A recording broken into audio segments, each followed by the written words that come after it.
आरो जेसेबां नुदों दा माने थांनाय एमपि इलेक्सननिख्रुइ जोंनि इउपिपिएलनि भटआ मानव गेदेर निर्मल कुमार ब्रह्मआ बांसिन एबाराव मार्जिन लाभ खालामदों। थांनाय बाराव जायफ्रा एसे बारा बुजिख'नो हायाखैमोन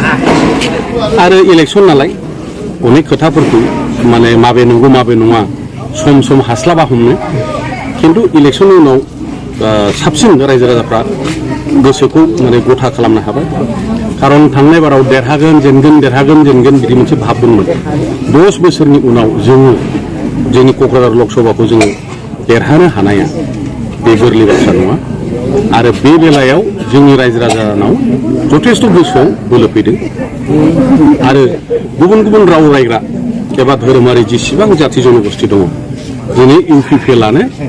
बे सिटआव देरहाखानायमोन एमपिआ देरहालांखानाय बेवहाय गोदान माने सिन्था खालामाखै रावबो।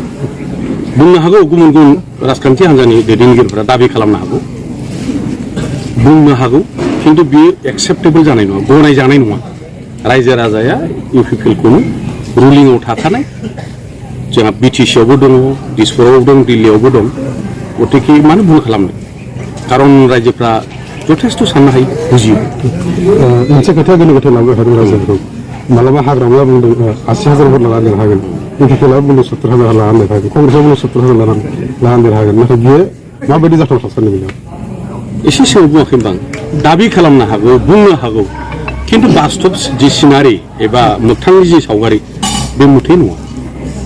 खारन रायजो राजाफ्रा बिराद साननो हायो जों सानो जों बुंदों रायजोफ्रा गनायबाय बुंग्रानिख्रुइ खोनासंग्राया बांसिन सानो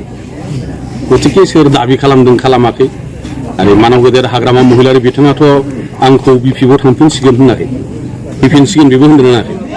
बाहाय माबा बास्तबता दं नामा नोंसोर दिनै नुबाय आंनि खोथाखौथ' बाद हो थांफिननाया आं आरो जों जेसेबां हाजार हाजार बिपिएफनिफ्राय इउपिपिएलआव फैदों रायजो राजा कर्मि दैदेनगिरि जोंथ' थांफिननायनि प्रश्नआनो फैया बे अबास्तब खोथा। लोगोसे दिनैहाय दैलि बांसिननिफ्राय बांसिन बिपिएफनिफ्राय इउपिपिएलआव जगदानसो जागासिनो दं। मोनसे खोथाखौ हाग्रामाया बुंदों 60 मिसिङावबो देरहाखानाय 15आवबो जोङो देरहानाय बेराफारसे खोला हाजोआवनो खोला मोनसे दाबथाम जायगानि देरहाखानायखाय जों देरहागोन बे माबायदि जाथाव देरहानायखाय एमपिआव